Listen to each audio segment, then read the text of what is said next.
Good morning. Today's Daf Yomi is Yevamos 19b, and we're going to start on the bottom of 19b, 5 lines from the bottom. So we've been discussing what did we discuss in yesterday's Daf on 19?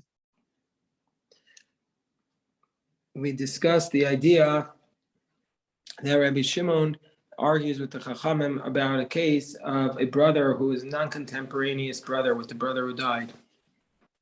Meaning, if there were Reuven and Shimon, who were brothers, and Reuven died, and he left his wife to fall to Yibum with Shimon, then the third brother, Levi, was born. So Levi's birth, when Levi is born, the Torah, according to the Torah, Levi does not do even more chalitza with Reuven's widow. So there's a dispute that the Talmud has about this. We're reviewing yesterday's Daf, that there's a dispute that the Talmud has about this. The Chachamim say that he never does Yibum or Chalitza, and Rabbi Shimon says he does do Yibum or Chalitza. But Rav Papa says that Levi does not argue in a situation where Levi does not argue that Rabbi Shimon says that Levi does not do Yibum Chalitza in a situation where where Levi is born after Yibum already took place. Meaning to say as follows: let's say Reuven and Shimon are brothers. Reuven dies, his wife falls to Yibum with Shimon. Shimon then does Yibum with Levi, with Reuven's wife, and only then is Levi born. And under those circumstances, Rabbi Shimon, the Gemara has explained that the reason behind that Rabbi Shimon does do Yibum or Chalitza with Reuven's wife, since now she is Shimon's wife, and so therefore she falls to Yibum or Chalitza in a state of permissiveness with Levi, because when he finally met her, the connection with Reuven has already disappeared. But the Chachamim say that even in that circumstance, Levi would not do Yibum or Chalitza with Reuven's widow, even though she had married to Shimon by the time Levi was born. So now we're going to pick this up on the bottom of 19b.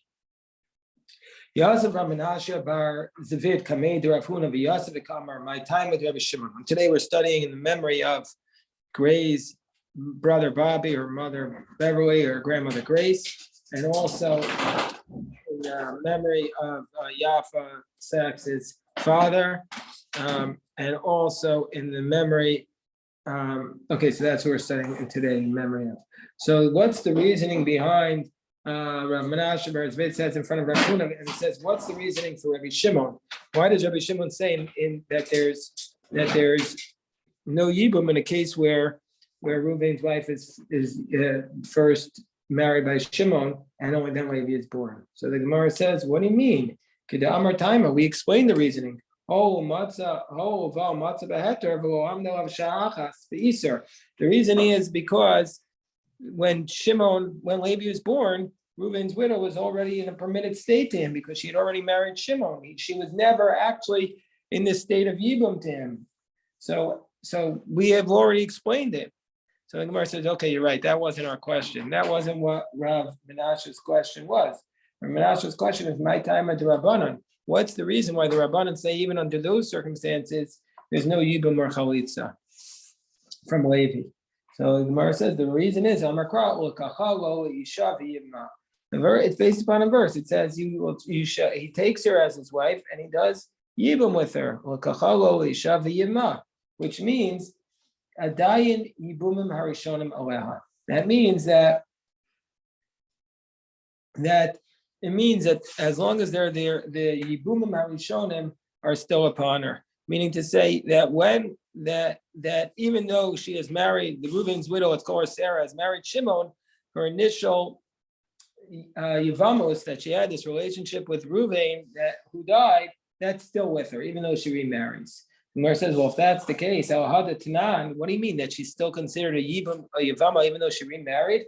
And that which we learned in the Mishnah, we're going to get to this on 38a, Kansa, that once the brother marries his sister-in-law, she's like his wife for every situation.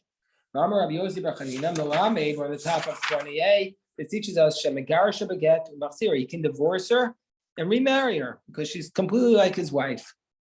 So Hasam Nami, why there also don't we say Lema V'yimad Adayin Yivumim Narishon? Why do we say in there also that she's still considered a Yevama even though she's remarried? Why do we say this circumstance that?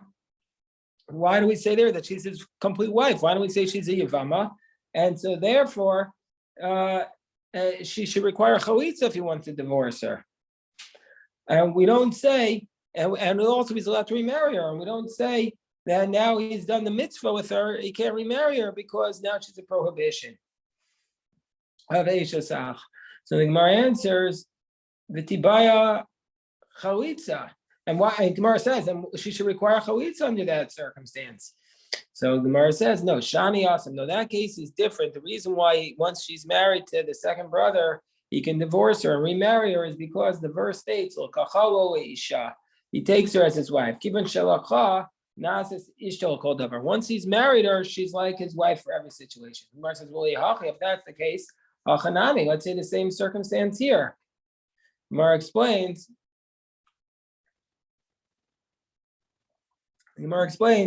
why don't we say the same? That's the same circumstance here. That once he's married to her, she's like his wife, and that's it. And then therefore, since she's like his wife, the third brother can do yibum or chalitza with her. So the Gemara says, "Kasav Rahmana v'yimma." No, here the Torah says the word yimma, which teaches us that the third brother, that she's still the yibum with the first woman, with the first brother. So the Gemara says, "Ma'ara Isa." So why do you say that in one case she's a wife and he could divorce her, in the other case she's still like Ibam and the third brother can't marry her? It seems random. Gemara says no. Mistabra shadi ayatera v'shadi isura. No, we combine them. We say the place where she was permitted, i.e., she was married to Shimon. That's a place of permissiveness. So therefore, we take the verse that says permissive and say she's like his wife. And with the brother who she was prohibited to, i.e., Levi, there we take the prohibition and we add it on to there, say she's still prohibited, even though she did yibum with the second brother, she's still prohibited to the third brother. Because we match up the permissive case with the other permissive case, and the prohibited case with the other prohibited case. The Gemara says, well, Rabbi Shimon Hamar, and according to Rabbi Shimon, who says the logic why once she does yibum with the second brother and then the third brother is born, that since he finds her in a state of permissiveness, he's allowed to do yibum or chalitza with her once the second brother dies. If that's the case, once she becomes permitted, she's always permitted. Let's say let's say, what's the circumstance here? Let's say somebody, Ruvain, has a sister, a maternal sister. And this maternal sister, let's call her Sarah, she marries Shimon, who's his paternal brother. And then a third brother is born, Umes, and then Shimon dies. Tisyabim. So under these circumstances, so therefore under these circumstances, we should be able to say. So let's go over this case. Let's say Reuben has a maternal sister, and this maternal sister. So Reuven marries Shimon's maternal. Shimon has a maternal sister, and she marries Reuven, and then Reuven dies, and Reuven and Shimon are paternal brothers, and after Reuven dies, Shimon has a brother who's born who's Levi, and then Reuven dies.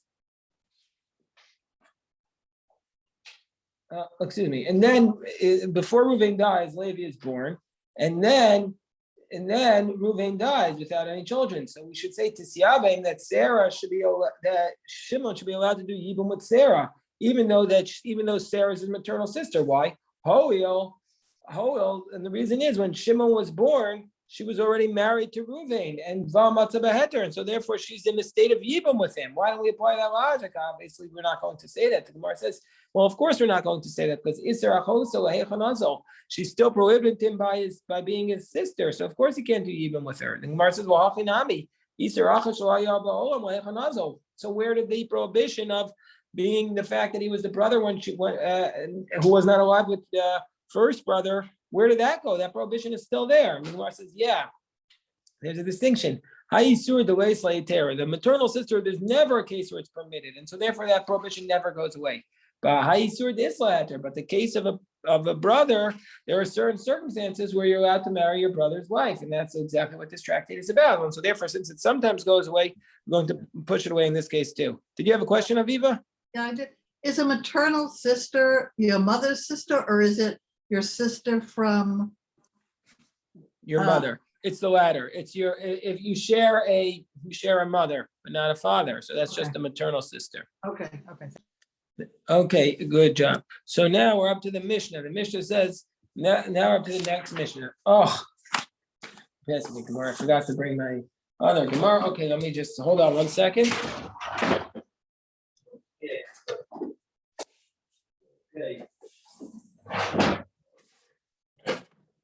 Okay, so we're up to the next Mishnah. So it says the Mishnah.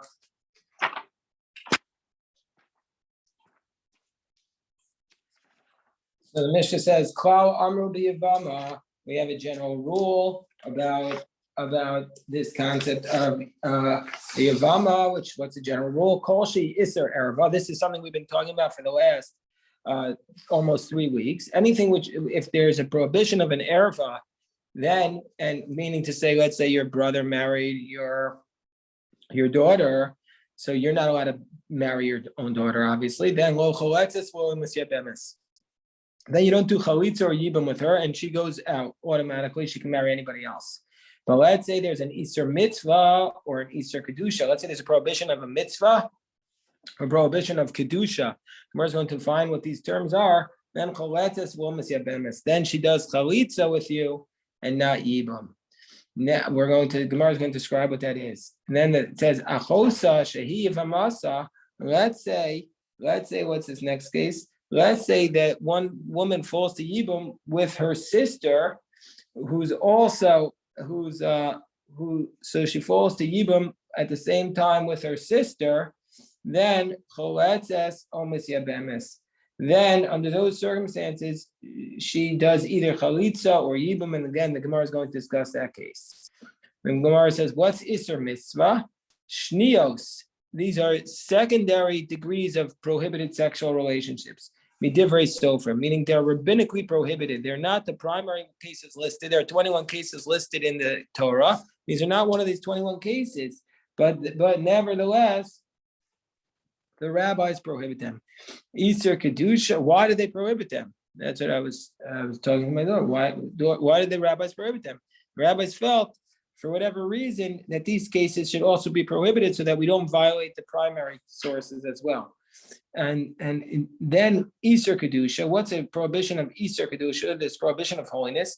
Well, that's where there's a general prohibition here, and so it's not a Erva prohibition, which is a kares or a death penalty, but this is what's called just a regular prohibition. And so therefore, under those circumstances, you do chalitza, not yibam. Like an example is almana l'kohen gadol. A high priest is not allowed to marry the widow, or grusho chalutza l'kohen hedjod, or a kohen, a regular kohen, is not allowed to marry a divorcee or a chalutza. So if under those circumstances, let's say your brother, you're the Kohen Gadol and your brother dies, then his widow falls to the Kohen Gadol, but the Kohen Gadol is not allowed to do yibam with her, so he only does chalitza.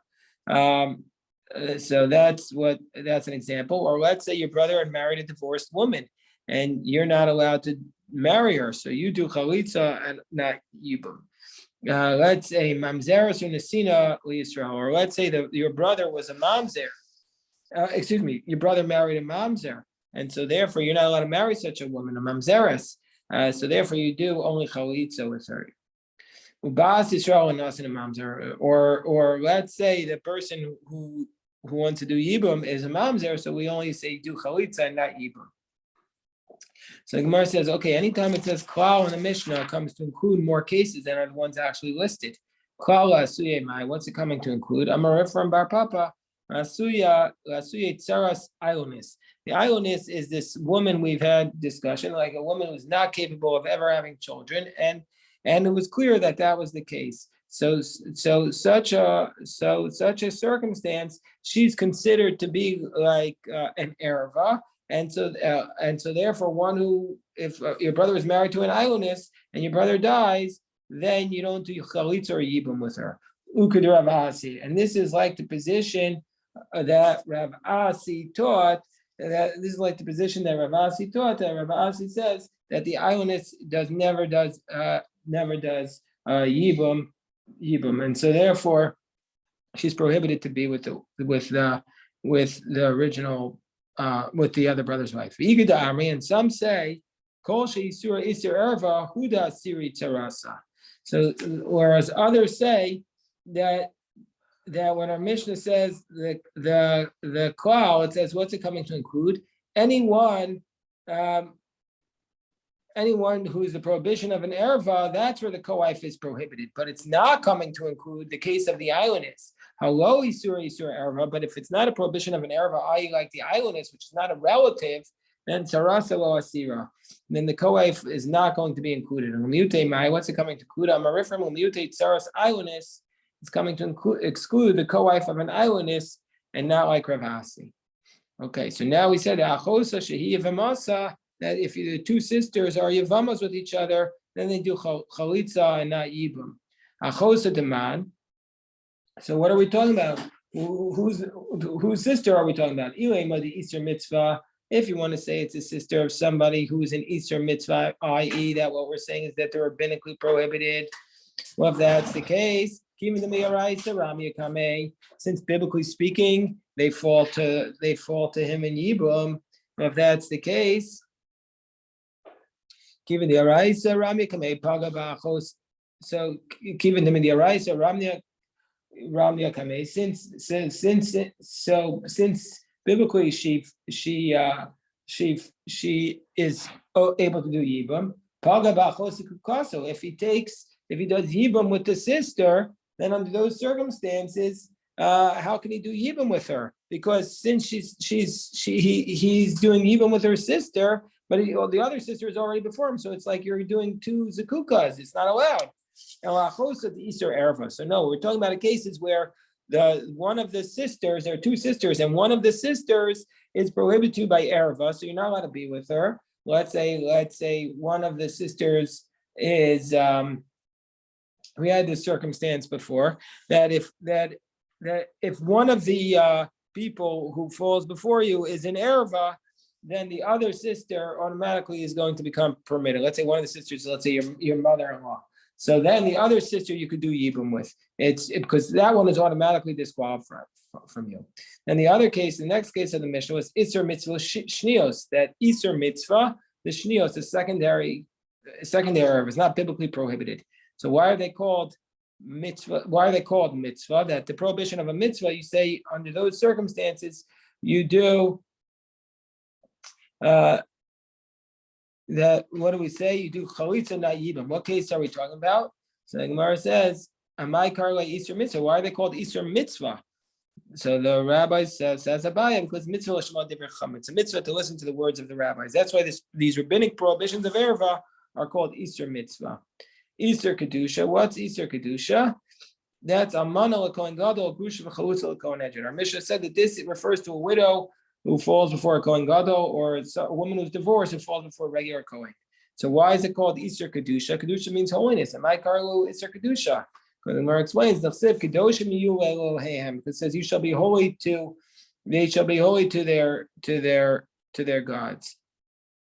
And so that means being holy is considered to say this Easter Kedusha. You're not allowed to do this sin. Tanya, Rabbi Yehuda, Machaf Easter Mitzvah. Rabbi Yehuda Machaf. Rabbi Yehuda switches around the order. He says Easter Mitzvah is Amana Kohen Gadol and Grusha v'Chalutza Kohen Hedron. When it says Easter Mission in our Mishnah, that refers to somebody who violates a regular prohibition like the widow to the Kohen Gadol or the divorcee to the regular Kohen. Why is it called Isur Mitzvah? Because it says Ela Mitzvos. It says these are the mitzvos that God commanded you at Sinai. You can't violate the mitzvah. And Isur Kedusha, and what's this Isur, this prohibition of holiness? These are the secondary these are the rabbinic sexual prohibitions, and they're rabbinic. So why are they called Isur Kedusha? Because whoever fulfills the words of the rabbis is called holy. It's called a kadosh. And whoever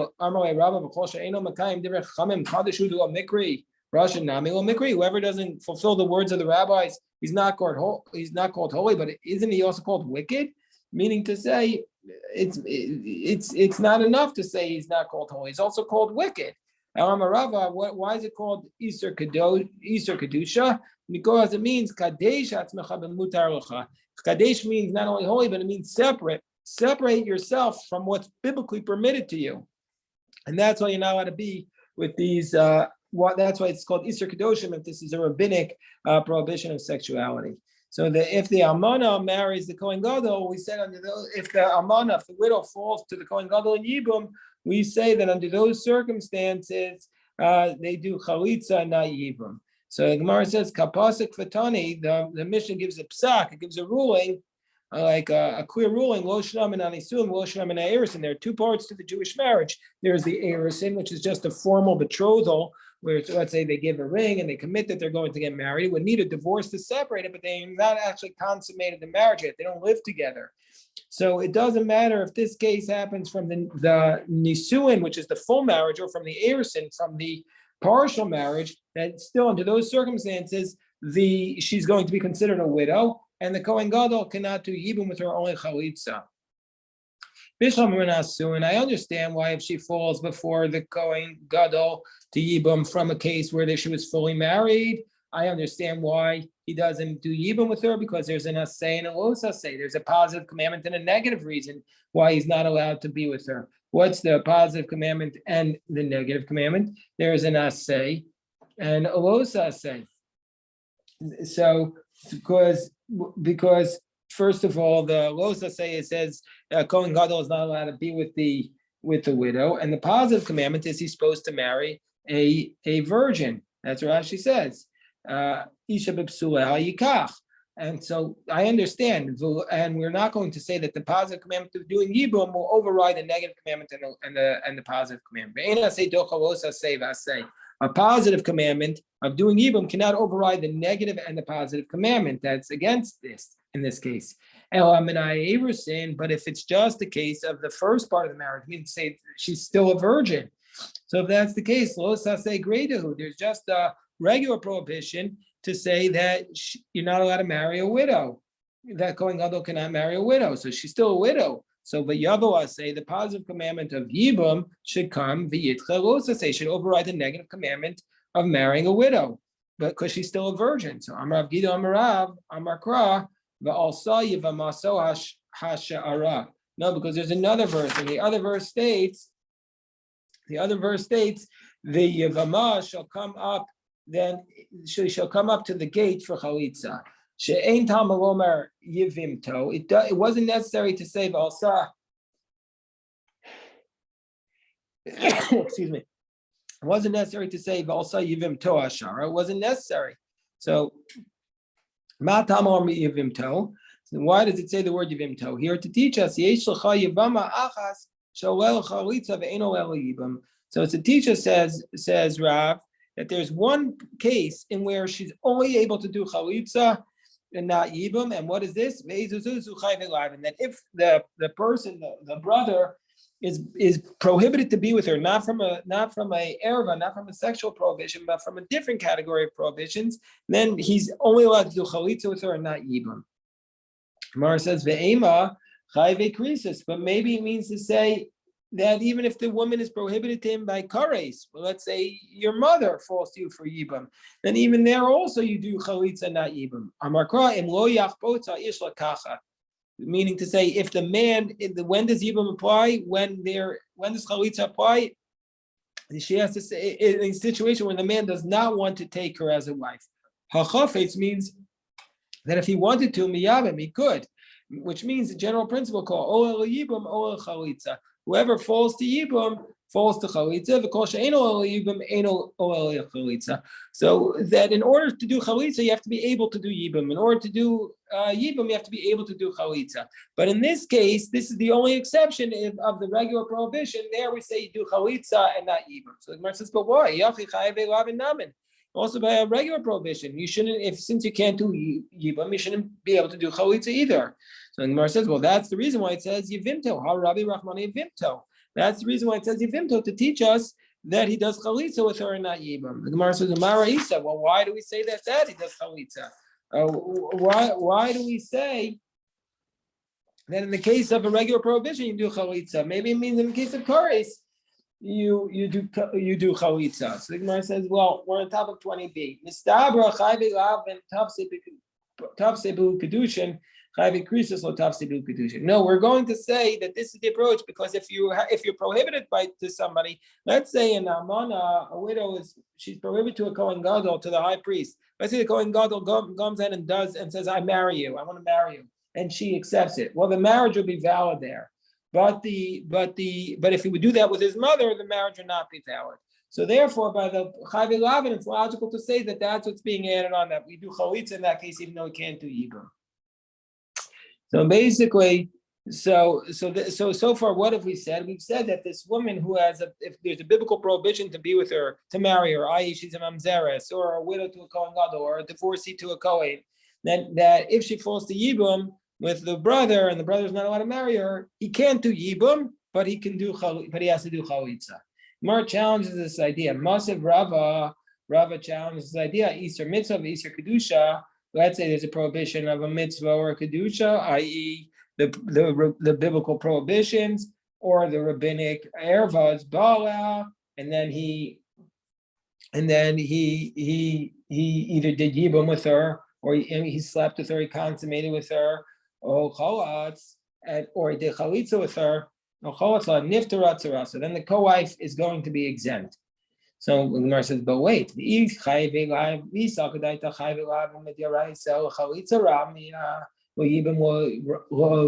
you're saying that this woman who's biblically prohibited to be with him by a regular prohibition, she falls to chalitza and not to yibum. Well, kivala, my niftarat sarasa. Well, why, if they consummate, is the co-wife exempt? The co-wife shouldn't be exempt. Their action has done nothing. So that's the question that Rava asked, and most of Wablu Mefarko. He asked this question, he answers it. He says, let's start in Katani. No, he says we basically need to amend the text of the Mishnah, and it's referring to cases. This is how we have to read it. Bala, let's say he consummated with her a Easter mitzvah, and if it was a Easter mitzvah, meaning to say that there was this prohibition, that or chalatzla Easter kedusha. Let's say he consummated with her on this case where it was a regular lav, or he did the chalitza with her, and it was where it was a case where she was. Excuse me, I read the opposite. Bala, if he did the yibum with her when she was the rabbinic erva, or he did the chalitza with her when she was the biblical prohibition, the Easter Kedusha, then we're going to say the co-wife is prohibited. But the case of Yibum doesn't refer to the case where it's the biblical prohibition. It refers only to the case of where there's a rabbinic prohibition because of Erva, and that's why we're going to say that it's going to be prohibited under, that's why the co-wife is going to be exempt. So Masav Rava challenges again this idea from another source. But Suadaka, these are people, let's say he has a crushed testicles, a crushed shifcha. Let's say basically today we have, I think it's called hypospadis, that where you're able to fix the male member so it operates properly. But in those days they didn't know how to do that surgery, so that person was believed to be unable to produce. Or cerise, or a man who's castrated, cerise adam, a man who was castrated by a human being. Vazakin, or an elderly person, or cholton only yamin. They could do chalitza or yibum. Kesad, how is that the case that they're able to do chalitza or yibum? So the case is as follows: Mesu, let's say one of these men died, v'lahem achim, and they have brothers, v'lahem nashim, and those brothers have wives. V'amdu achin, and so then the brothers stood up, and they did mimer with the wives of these people, v'nasnu get, or if they gave them a divorce, then we're going to say v'nasnu get, and they gave them a divorce. Then under those circumstances, or if they did chalitza, masha asu, that which they did is done. So that which they did is done, meaning to say that it's going to be valid.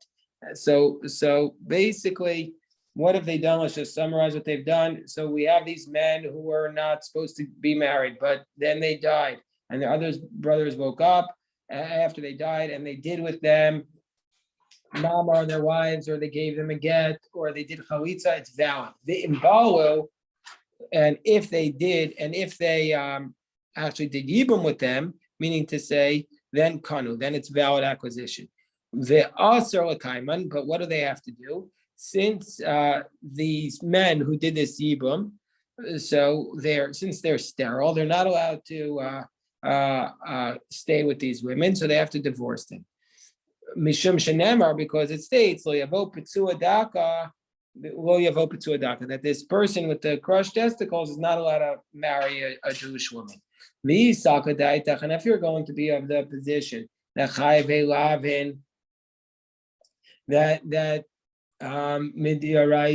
you're going to be in the position if you're in the position that these circumstances are only that we say that biblically they can only go to chalitza and not yibum in balu. So in this case, where these men who were the surviving brothers who were krushivcha, why do we say that if they did the yibum it works? In balu and maikanu, why does it work? And then we make them divorce. It shouldn't work at all. It should only work with chalitza, not yibum.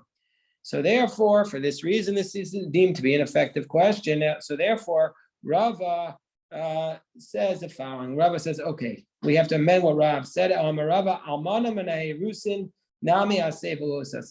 So he says, so what's the reason why we said that this almana, that the Kohen Gadol can only do yibum chalitza with this woman and not yibum if she was a widow? And we had asked the question, why can't he do it? Isn't it a case of a positive commandment? We had said back on Chaf Amad Aleph, we had said if she had fallen him from an erison, he should be able to marry her because it's a positive commandment overriding a negative commandment. So we said no, there was a specific verse telling us that yibum doesn't work in that circumstance, but we rejected that because yibum should work. So what's the reason why the Kohen Gadol doesn't marry her if she falls to him from a state of erison? So the Gemara explains that Rava says, even though she's a virgin, it's still not say, it's still a positive commandment and a negative commandment, because it says, you have to be holy, and it's not holy for the Kohen Gadol to marry this widow. It's a violation of the Torah. So if that's the case, we can apply that principle across the board. Well, then what's the positive commandment? What's the case by the mamzeres and the nesina? What's the case there? What's the reason why you can't? There's only a prohibition to be with a mamzeres. So what's the reason why we don't require yibum there? Let the positive commandment override the negative commandment. So the Gemara says, well, there too, it's a positive commandment and a negative commandment not to marry the mamzeres. Why? Because it says vizkadashtem. It says you should be holy. Well, if that's the case, the whole Torah is a positive commandment and a negative commandment. Nothing in the Torah there should never be a case of a positive commandment overriding a negative commandment. Because it says vizkadashtem. So that's the whole Torah. So Ella Amarava Gezerah, what's the reason why we don't allow the Kohen Gadol to do yibum with the widow? Gezerah Amamina Mina Erison Atu Amara Minasun. If we allow the Kohen Gadol to do yibum with the widow, with his brother's widow, then he might, even though when she's still a virgin, then what might happen is he might come to marry her or do yibum with her when she's no longer a virgin, when she's fully married. And there it is, a positive commandment and a negative commandment. So it's a decree about a widow from the betrothal might lead to the widow from the full marriage. So Gemara says, "Mamzeres v'nesina ma'ikomer," but by a mamzeres, there is just a regular prohibition. What's the reason there? Gemara says, "Well, gzera b'makom mitzvah atishla b'makom mitzvah." No, because then we might say that you might. Just 1 second, I'll get the questions in 1 minute. Then we might come to say that there might be a decree in a circumstance where it's if you're going to allow you to do it in the case of a mitzvah, you might come to do it in a case where it's not a mitzvah. So the Gemara says, well, if that's the case, we should never do yibum. Why? Your paternal brothers, the wife of your paternal brother, you should never do yibum with her. Why? Because then you might come to marry your maternal brother's wife, and that's not allowed. And Gemara says, no, yibum and nachot harachmana meidi yada. Since the yibum depends upon inheritance, people will know. Everybody will know. Everybody will know that it doesn't apply to your maternal brother. When Gemara says, well,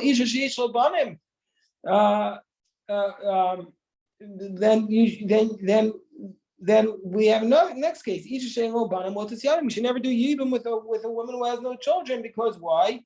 Because you might come to do it with a case of yibum where there are children. So the Gemara says no, but banam tal rachmana mediadia. Everybody knows that it depends upon children. You won't come to do it. So the Gemara says, well. So the Gemara says, yeah, but the next case is you should never do yibum with your brother's wife, because then you might come to do it with the brother who was not alive at the same time, which is the case we're talking about. Gemara says, no, but yeshiva tal rachmana mediadia. No, everybody knows that it depends upon them being alive at the same time. So the Gemara says, well, kol anashim lo tisyama. Well, then all women should never do. You should never do even with any women, because then you might come to do with an ilonis with this woman who we say never falls to you because you can't have children. So the Gemara says lo shchicha. That's not common. Well, the Gemara says if that's the case, mamzera v'nesina nami lo shchicha. The mamzeres and a mamzeres, this woman who's a mamzeres, that's also not a common case. So Rava, what's the reason why we don't allow? What's the reason why the Mishnah says that if you are a negative prohibition, that we don't allow yibum with you? Because gezerah bia rishona atu bia shnia. Yeah, the first time you consummate, that will be okay. That will be permitted. That's the mitzvah. But then the second act of consummation, that would actually, you might come to do that, and that there's no longer a mitzvah to do. It's only the first time that there will be a mitzvah. So you might come to do it a second time with where there's no permission for that. And indeed, Tanya Nami Hachi, we have a brisa that says this. In Ba'alu, if these prohibitions, if these cases which are biblically prohibited, if the brother was with her to do yibum, kanu b'bia rishona, then you're allowed to. Then the first act it consummates, but also a kaiman, and you're not allowed to retain it. But b'bia shnia, you're not allowed to do it again. But then after Rava said that, hadar Rava v'itin Ravashi lav milsi hidami. Actually, I changed my mind. Amar Shlakish. Anytime you have a positive commandment and a negative commandment, if you can fulfill both of them, good. Otherwise, the positive commandment will override the negative commandment. But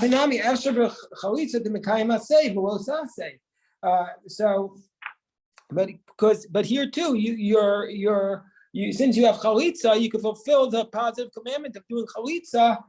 And therefore, you're not going to be in violation of the positive commandment. So therefore, you can't say the positive commandment overrides the negative commandment because you have a solution here, and the solution is to do chalitza. So the Gemara says Meisrei then Ba'ukanu, but we said that Ibam works here. So to you have to. So therefore, it's a refutation of Reish Lakish's.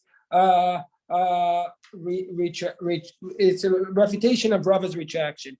And so we say that. So we go back to the other position, which is that the whole reason why we don't allow you to do the yibum in a case of a regular prohibition is because of a decree. You might come to do a bia shnia, a second consummation, and that there's no justification for. Okay, I see.